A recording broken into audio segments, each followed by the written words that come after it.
Comment ne pas te louer, Seigneur? Comment ne pas te louer? Comment ne pas te louer, Seigneur Jésus? Comment ne pas te louer? Comment ne pas te louer? Comment ne pas te louer,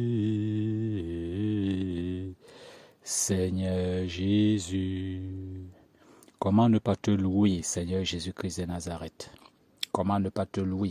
Alors, mon frère et ma soeur bien-aimés, mesdames, mesdemoiselles, messieurs, ou quiconque que ce soit, ou que ça te trouve dans n'importe quel coin, n'importe quel carré du monde où tu écoutes cet opus-ci, c'est pour parler, n'est-ce pas, du sacrifice. Nous sommes réunis en ce jour pour parler du sacrifice. Que la grâce de notre Seigneur Jésus-Christ de Nazareth soit ton partage, que la communion du Saint-Esprit soit aussi avec toi et que l'amour de Dieu le Père Tout-Puissant nous garde dans notre entendement, notre écoute, alors que nous parcourons ces quelques mots où, selon sa sagesse, il a apporté ce conseil pour te combler, pour t'édifier en ce qui concerne le sacrifice. Parlons donc du sacrifice. Selon qu'il est écrit dans le livre des Psaumes 150 au verset 6, que tout ce qui loue l'Éternel, que tout ce qui respire, loue l'Éternel. Et Isaïe aussi vient nous rappeler qu'en ce qui concerne ce qui était dit par le psalmiste, le prophète David, le prophète Isaïe aussi parle comme ça du Seigneur Jésus-Christ dans Isaïe chapitre 11 verset 3. Il dit, parlant du Seigneur Jésus-Christ qui devait venir, il était prophétisé sur lui qu'il respirera la crainte de l'Éternel. Donc sa part de crainte, c'était depuis sa respiration pratiquement. Ça vient confirmer, entamer avec ce qu'il est écrit, que tout ce qui vit loue le Seigneur.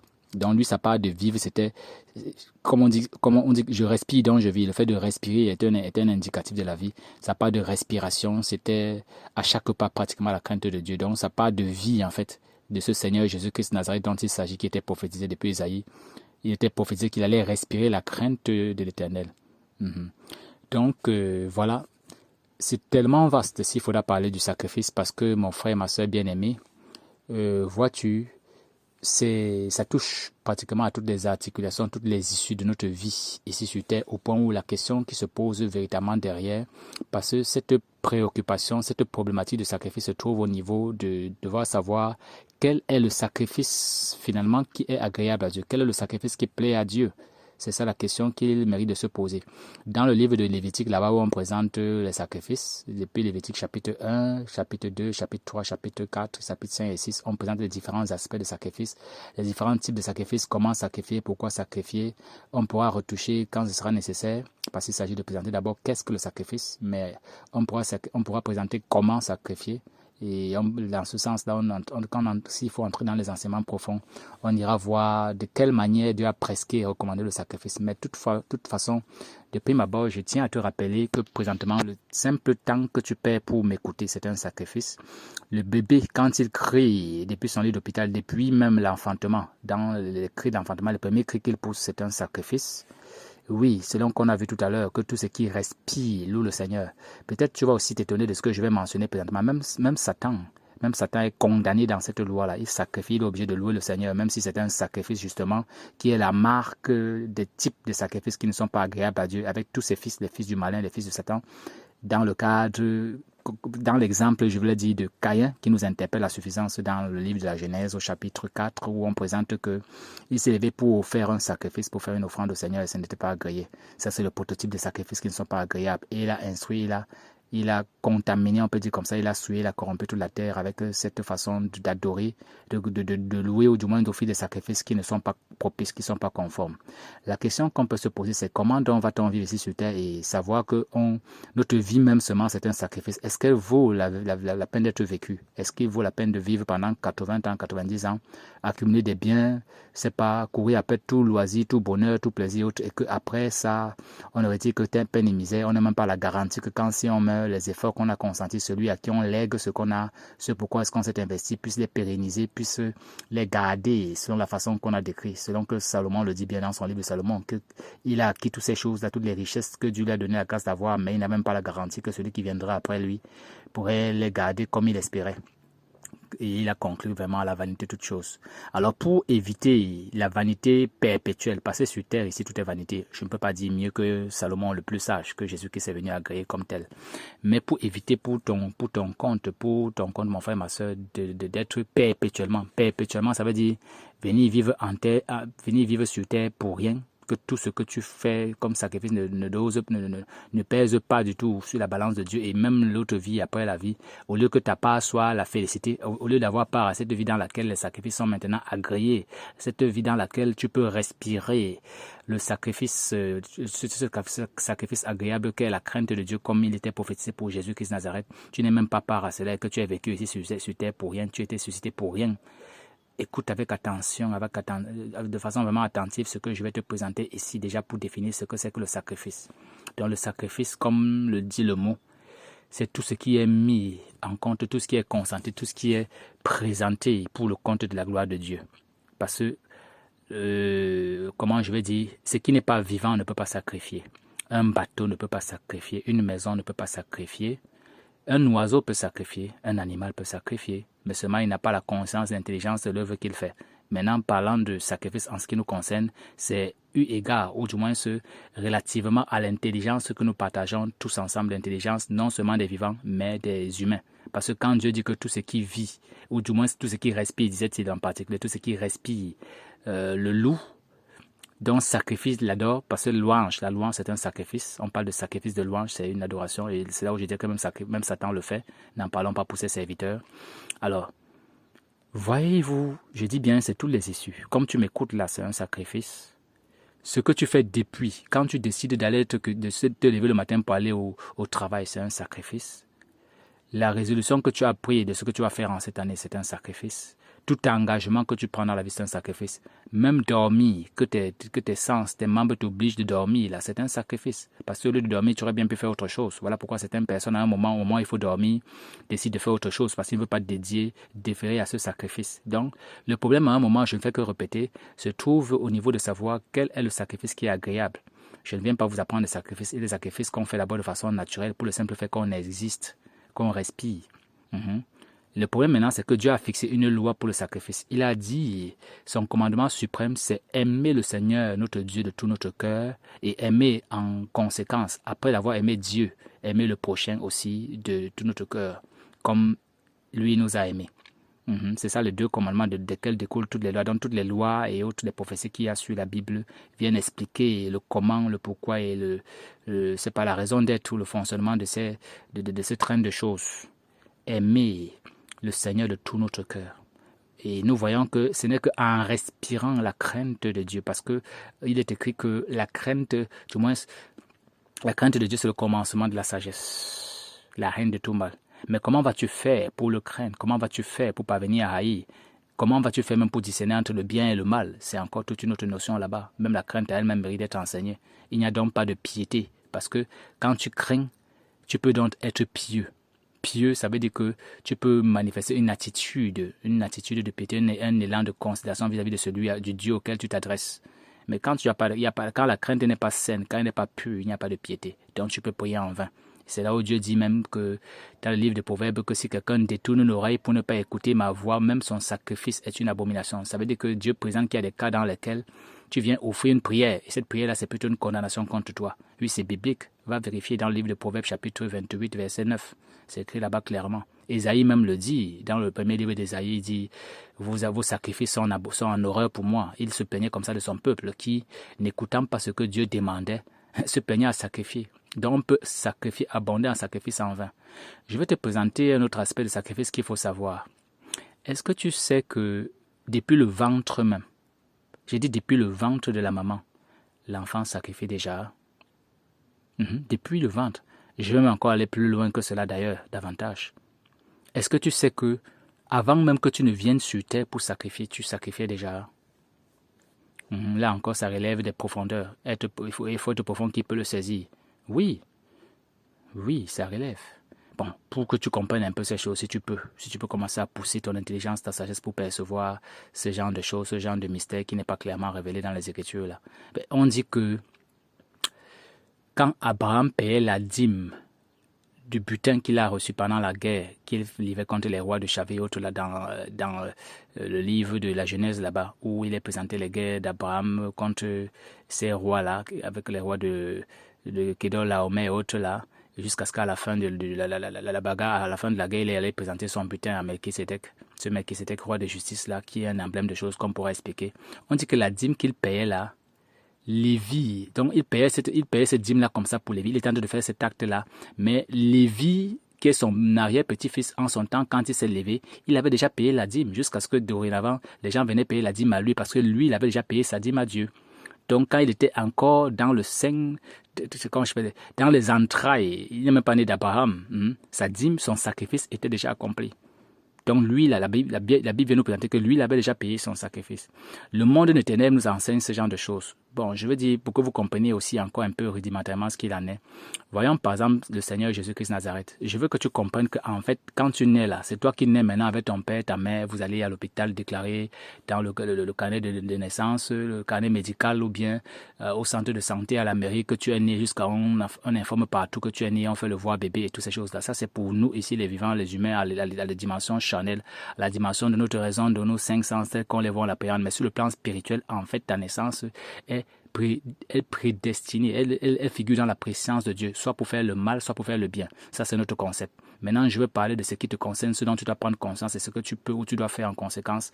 Jusqu'à quel niveau tu es interpellé à pouvoir faire un sacrifice qui pèse sur la balance de Dieu, sur la justice de Dieu, la balance de jugement de Dieu. C'est ça qu'il s'agit, c'est beaucoup plus sur ça que je veux m'appesantir aujourd'hui et maintenant. Et après, dans d'autres opus, on verra le sacrifice en ce qui concerne celui qui est agréable. Comment faire pour avoir un sacrifice qui est agréable? Comment faire pour avoir un sacrifice... en fait, comment savoir quand on sacrifie que ça va pas plaire à Dieu? Et même aussi comment sacrifier. Ça sera comme le Seigneur va nous donner. Mais comme ces productions sont appelées à être courtes pour qu'elles puissent être aisément suivies, pour que vous puissiez peser le sens des mots tranquillement, je vais m'efforcer d'être un peu... de ne pas aller avec beaucoup de mots, d'être un peu plus précis et circonscrit, je voulais dire, pendant que j'intervienne dessus. Donc, je disais que avant que tu ne viennes sur terre, n'est-ce pas, on parle déjà de sacrifice à ton sujet. Quand le père et la mère se tiennent pour faire un projet, pour dire qu'on aura un enfant, il nous faut avoir un enfant. Le père dit que moi je veux une fille, la mère dit que je veux un fils. Je ne sais pas où, le père dit que je veux un fils, la mère dit qu'une fille. Les paroles qu'ils adressent, les prières, les supplications qu'ils font déjà là à ton compte, c'est déjà un sacrifice. Je vais entrer dans le côté que tu peux plus comprendre, parce que le côté de la Bible là, ça peut être compliqué à tes oreilles de saisir. Bon, sur le plan traditionnel, peut-être tu ne le sais pas, mais il existe, va te renseigner, il existe des sacrifices qu'on fait dans vos villages, dans vos contrées là, en vue de de la fécondité. Donc on peut donner des offrandes à des dieux, à des divinités, juste pour que le fruit des entrailles soit prospère, pour que le fruit des entrailles soit... Ça veut dire que avant que vous ne naissiez, les parents commettent déjà des engagements vis-à-vis des puissances spirituelles pour que quand vous naissiez, un certain nombre de faveurs, un certain nombre d'espérances soient exaucées. Peut-être vous l'ignorez, mais c'est la réalité. Je veux juste te rappeler, parce que vous n'êtes pas censé ignorer cela. Donc ça fait que quand tu te lèves, mon frère, ma soeur, tu dis que je suis chrétien, je suis catholique, je suis cela. Mais ce que tu ignores, c'est qu'avant que tu ne le fasses, ne dis pas que ton père n'a pas fait. Si ton père n'a pas fait de toute façon, il suffit que ton ancêtre l'ait fait. Ça te revient, parce que ton ancêtre a le pouvoir de dédier toute sa lignée. Il a cette puissance-là, je t'informe. Je crois que quand on nous informe là-bas que Lévi est né et que Abraham avait fait un sacrifice pour lui, le nom de Lévi ne passait même pas à la tête d'Abraham quand il le faisait, mais quand il le faisait, c'était pour toute sa postérité. Lévi est né, on nous informe que Lévi entre seulement en bénéfice ou entre seulement dans le fonctionnement de ces choses. Je veux donc que vous compreniez que le sacrifice est une notion très profonde. Il y a beaucoup de profondeur à présenter dessus. Si bien que le sacrifice ne consiste pas seulement aux choses visibles, flagrantes que vous décidez, vous levez, vous décidez comme ça de vous mettre engagé à faire ou à ne pas faire. C'est un peu bien plus profond que cela. Donc, bien profond aussi dans l'esprit qui peut saisir, qui peut sonder toute l'entièreté, l'envergure de la chose. Voilà pour ce qui concerne les profondeurs concernant le sacrifice. Je veux même encore te dire, parlant de la sorcellerie, vous dites souvent quelqu'un qui naît avec le ventre, quelqu'un qui naît avec ce que j'appelle totem, vampire, toutes ces choses-là. Je veux dire, beaucoup de choses, dans ce domaine, beaucoup de choses sont faites par hérédité. Tu nais, tu n'as pas besoin de demander, tu es déjà en connexion avec ces choses, ces puissances-là. Et beaucoup, même parfois, sans se rendre compte de partage, même au milieu de la chrétienté, ne sont pas conscients qu'ils ont besoin de délivrance, qu'ils ont besoin d'une puissance adverse pour challenger, renverser ces choses et les libérer. C'est le but pour lequel même justement nous prêchons. Et je prie que cette parole-ci vienne ouvrir l'intelligence de quelqu'un, ouvrir, à raviser l'essence de quelqu'un, à comprendre que, il est vrai, je suis allé dans les autres baptêmes pour avoir le pardon de mes péchés. Si tu l'as déjà fait, mon frère ou ma soeur, si je suis allé dans les autres baptêmes pour me faire baptiser afin d'avoir le pardon de mes péchés devant le Seigneur Dieu Tout-Puissant, ça d'accord, mais qu'en est-il maintenant des accords qu'il y a eu entre mes parents et les puissances étrangères? Comment est-ce que ça se règle? Qu'en est-il des accords qu'il y a eu entre mon père, entre mon ancêtre, entre mon aïeul et en fait, entre moi, qui suis descendant de mon aïeul, et toute sa lignée auquel j'appartiens devant les esprits du village. Peut-être tu es de Fongutengo, peut-être tu es de Baham, peut-être tu es de Bamongo, tu es de Bamena, bref, même étant même seulement Camerounais, l'ancêtre de la nation. Bref, il y a tout un train de choses comme ça qu'il faut considérer. Quand on parle de délivrance, même en réalité, mon frère et ma soeur bien-aimée, je veux t'informer, c'est de ça qu'il s'agit. Oui, quand tu vois les gens gigoter dans les églises, secouer par-ci, par-là, balancer comme ci, comme ça, en fait, c'est cette transaction, cette tractation-là qui se passe en arrière-plan. C'est l'opérateur, le serviteur de Dieu agréé. Bon, c'est vrai que Satan fait aussi beaucoup de gesticulations en ces jours au point où on assiste à des sketchs, pratiquement à des spectacles. Les gens agitent parfois sous prétexte de délivrance et à un moment on se demande s'il y a eu délivrance ou pas et où est-ce que la délivrance a eu lieu. Mais je veux que tu comprennes que c'est ça.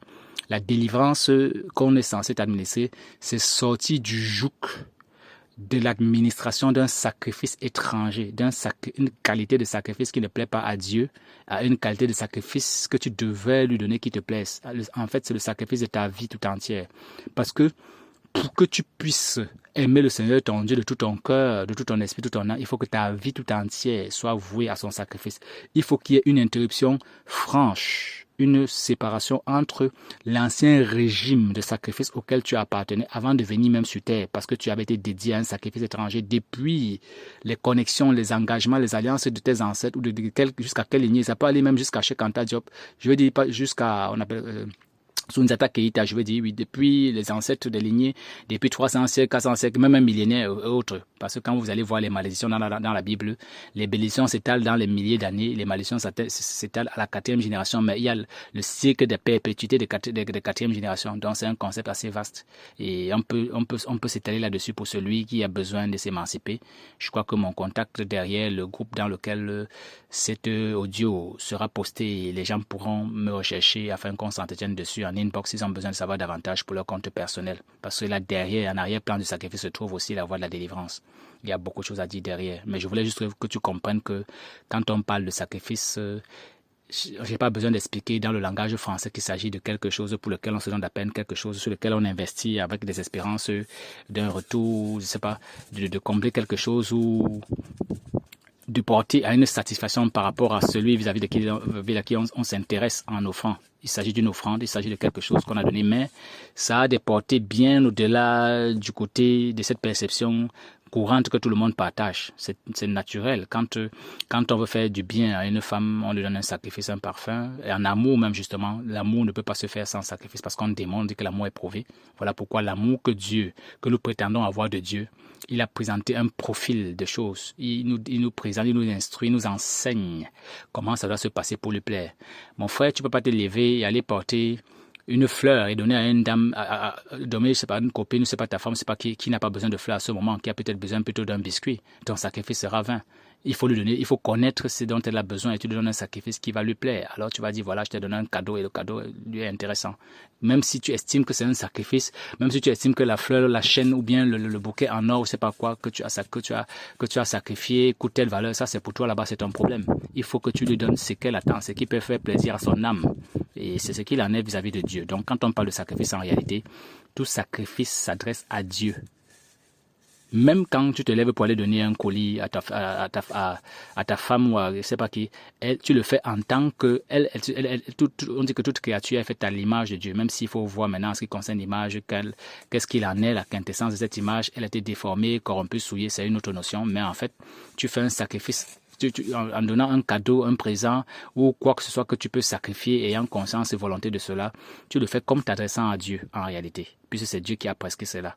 Il faut aussi savoir même que déjà, Dieu est le premier sacrificateur. Depuis le premier péché là-bas en Éden, on constate qu'il a été la première personne à venir sacrifier. Après ça, il n'a pas hésité à venir lui-même sur terre et donner sa propre vie pour réparer les problèmes, les ennuis que nous avons auprès de lui. Ce qui justifie aujourd'hui qu'on peut espérer, ce qui justifie les démarches dans lesquelles je peux entreprendre envers vous présentement, dans l'optique de vous donner d'être en réparation, en réconciliation, en restauration avec lui, ayant été commis pour ma part comme conducteur, ayant été connu comme serviteur pour cet office, ce genre de choses. Donc, ma soeur bien-aimée, sans être particulièrement et davantage exhaustif, donc sans encore trop parler sur le sacrifice, je veux que tu comprennes, tu mesures que la notion dont on parle là est vraiment abondante, mais que voilà la direction dans laquelle tu dois porter ton regard quand on parle de sacrifice ici-bas. Et après ça, tiens-toi attentive et cherche à savoir ce qu'on va produire concernant le sacrifice qui est agréable à Dieu, le sacrifice qui plaît à Dieu, et puis comment ça marche. Je crois que quand on parle de ce qui plaît à Dieu, on pourra aussi à l'occasion parler de ce qui ne plaît pas à Dieu selon que la Bible présente. Et puis comment fonctionne le sacrifice. Ça dépendra selon les circonstances, si ça va correspondre pour un volume pour deux, ça va se savoir dans la suite. À très bientôt. Que le Seigneur te bénisse.